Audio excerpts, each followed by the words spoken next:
الشيطان الرجيم بسم الله الرحمن الرحيم تلك الرسل فضلنا بعضهم على بعض منهم من كلم الله ورفع بعضهم درجات مخکې اخري آیت کې دا لفظ تېر شو چې وإنک لمن المرسلین یعنې نبي علیه السلام نبوت ثابت کړو او بیا نبي علیه السلام ته دا خطاب وکړو الله پاک وإنک لمن المرسلین چې ته څه یې د رالېږلې شوي د رالېږلې شوي پیغمبرانو نه نو تلک الرسلو د هغې په مناسبت سره هغې کې هم د انبیاو ذکر دلته هم د انبیاو ذکر تلک الرسلو دا رسولان دي مخکې یې تذکیره وشو چې لکه نبي علیه السلام د هغې نه دی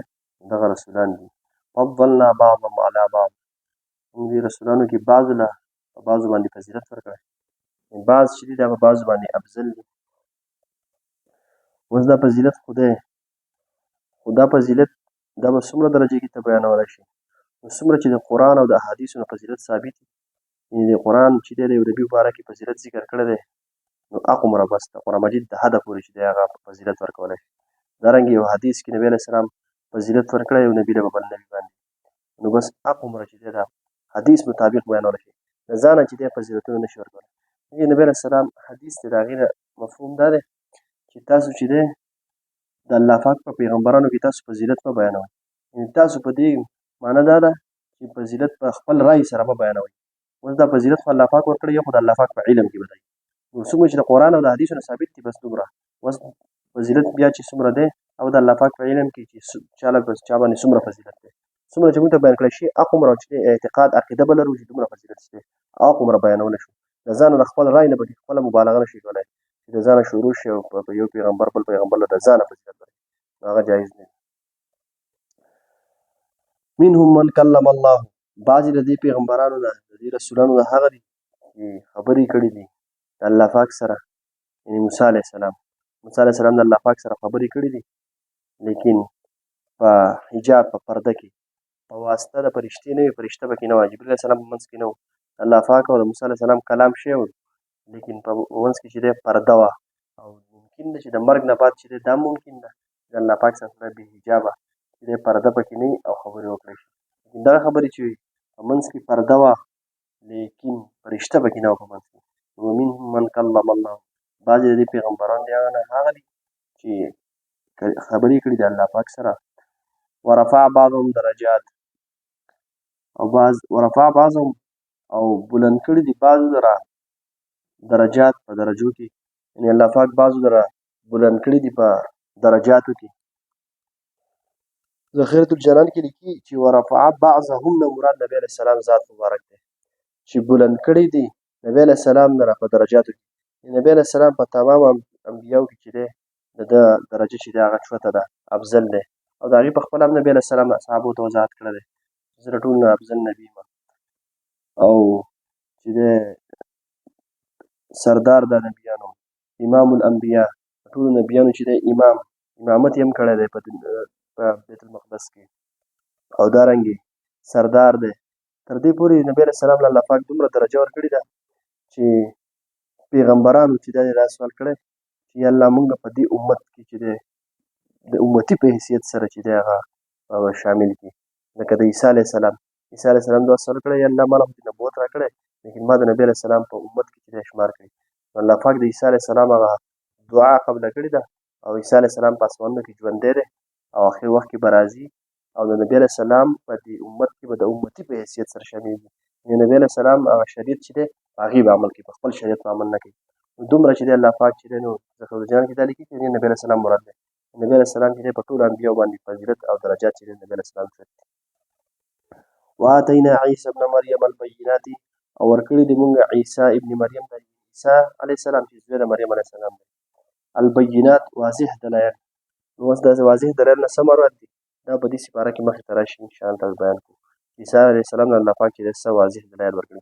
وایدناه بروح القدس او مضبوط کړی دی عیسی علیه السلام نه مونږه الله پاک فرمایي بروح القدس په پاک روح سره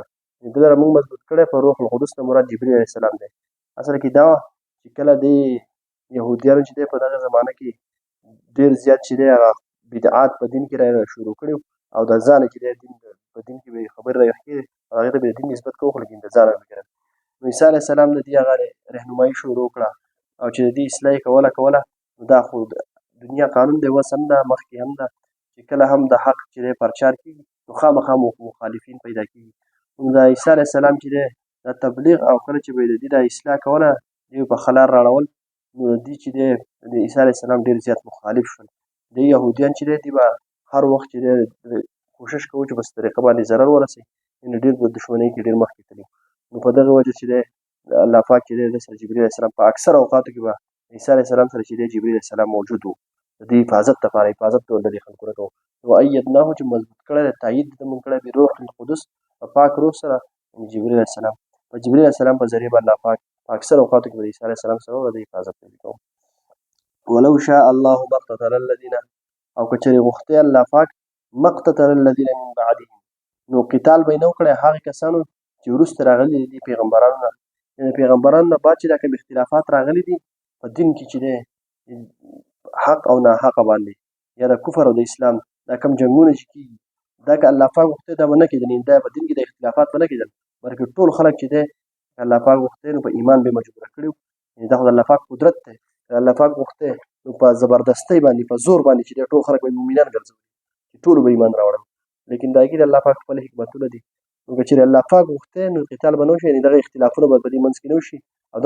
د یو بل سره به د دین د وجې چې دی دا قتل و قتال به یې د یو بل سره نه کوو. من بعد ما جاءتهم البینات وروسته د هغې نه چې دې ته راغلي دي واضح بینات، یعنې چې دې خلکو ته چې دی واضح دلایل او واضح د الله پاک د طرفه چې دی د دین حقانیت چې پکار دا ده چې ټول خلک چې دی په یوه لاره شي، ځکه چې دا هر وخت چې دی نبي راغلی دی او واضح حقایق یې بیان کړي دي. ولکن اختلفو لیکن دې اختلاف کړی فمنهم من آمن ومنهم من کفر بعضې د دې نه هغه دی چې ایمان یې راوړی بعضې کفر کړی دی. یعنې د اختلافونه چې دی دا د دې انبیاو نه وروسته چې دی د خلکو په منځ کې راغلي دي چې دی په حق او د ناحقو یا په یو بل کې چې دی دا اختلافونه کړي دي او قتالونه یې کړي دي. نو بعض پکې څه دی ایمان راوړی او بعضو کفر کړی دی، څنګه موږ مخکې اوس واقعه کې وي چې طالوت رحمت الله علیه چې دی مسلمانانو بادشاه و، بل طرف د جالوت او د هغه لښکر و، نو دغه جنګ چې راغلی و دا د حق او د باطل په منځ کې. نو په منهم من آمن او منهم من کفر بعضې دې نه هغه دی چې ایمان یې راوړی بعضې هغه دی چې کفر یې کړی. ولو شاء الله ما اقتتلوا او که چېرې غوښتی الله پاک دې به قتال نه وکړی، یعنې که الله پاک غوښتی او په دې ټولو باندې ایمان راوړی او مجبوره کړی وی او زبردستي پرې راوستی نو ټولو به ایمان راوړو، لیکن دا د الله پاک یو دغه دی په دې کې به د الله پاک خپل حکمتونه اختیار یې ورکړی دی، که څوک کفر کوي او که څوک ایمان راوړي. لکه بل آیت دا واضح کېږي که نه فمن شاء فلیؤمن ومن شاء فلیکفر بس څوک الله پاک اختیار ورکړی په دنیا کې، که څوک غواړي چې ایمان دې راوړي او که څوک غواړي چې کفر دې اختیار کړي. هغه جدا خبره ده چې کفر والا چې دی سزا ورکولی کېږي، عذاب به ورکولی کېږي، لیکن په دنیا کې اختیار دی. الله پاک هر څه بیان کړي دي او چې دی حق لاره هم بیان کړې ده او د باطل تایید یې هم کړی چې دا باطل دی دا حقه ده، چې څوک چې دی په کومه باندې ځي نو اختیار دی. ولو شاء الله که چېرته الله پاک غوښتی ما اقتتلوا نو دوی به قتال نه و کړی، یعنې دوی به دا اختلافونه او دا جنګونه نه کړي. ولکن الله یفعل ما یرید لیکن د الله پاک کوي هغه څه چې غواړي. اوس په دې کې د الله پاک حکمتونه دي چې دا اختلافونه کوي. اوس حکمت ضروري نه چې په موږ باندې واضح چې دا حکمت څه دی، لیکن ذخیرة الجنان کې لیکي ولکن الله یفعل ما یرید چې الله پاک کوي هغه څه چې غواړي او غواړي دغه چې اختیار یې ورکړی دی، که څوک کفر کوي او که څوک ایمان راوړي. دا آیات چې دی په دې کې دا اصل کې راوړی شی چې دی د دې نبي علیه السلام نه تسلي ده. په دې کې مخکې دغه کې تېر شول که نه نبي علیه السلام نبوت ثابت شو او بیا نبي علیه السلام ته په اخر کې وفرمایل چې ته د پیغمبرانو نه یې. نو په دې کې د تسلي د نبي علیه السلام په دې طور باندې ده چې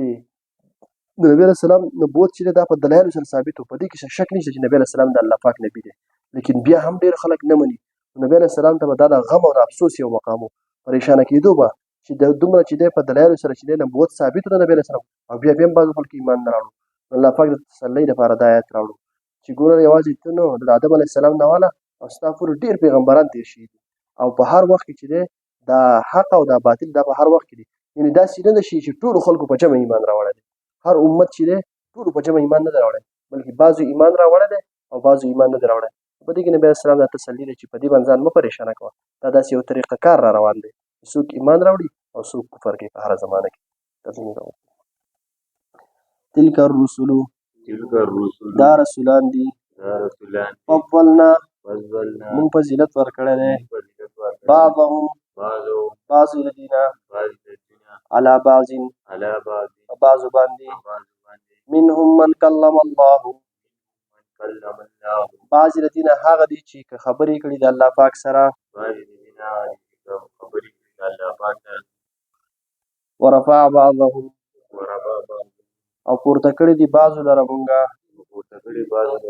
او پورته کړي دي الله پاک بعضو لره درجات په درجو کې وآتینا او ورکړی دی مونږه عیسی ابن مریم عیسی ابن مریم ته البینات واضح دلایل وأیدناه بروح القدس او مضبوط کړی دی عیسی علیه السلام لره مونږه په روح القدس سره روح القدس سره یا په جبرئیل علیه السلام سره ولو شاء الله او که چېرې غوښتی الله پاک ما اقتتل الذین نو قتال به نه و کړی هغې کسانو من بعدهم وروسته د دې پیغمبران نه راغلي دي من بعد ما جاءتهم البینات وروسته د هغې نه چې دې ته راغلي دي واضح دلایل ولكن اختلفوا لیکن دې اختلاف وکړو ومنهم من آمن بعضې د دې نه هغه دي چې ایمان یې راوړی دی ومنهم من کفر او بعضې هغه دي چې کفر یې کړی دی ولو شاء الله او که چېرې غوښتی الله پاک ما اقتتلوا دوی به قتال نه و کړی ولكن الله لیکن الله پاک یفعل کوي ما هغه څه یریدو چې غواړي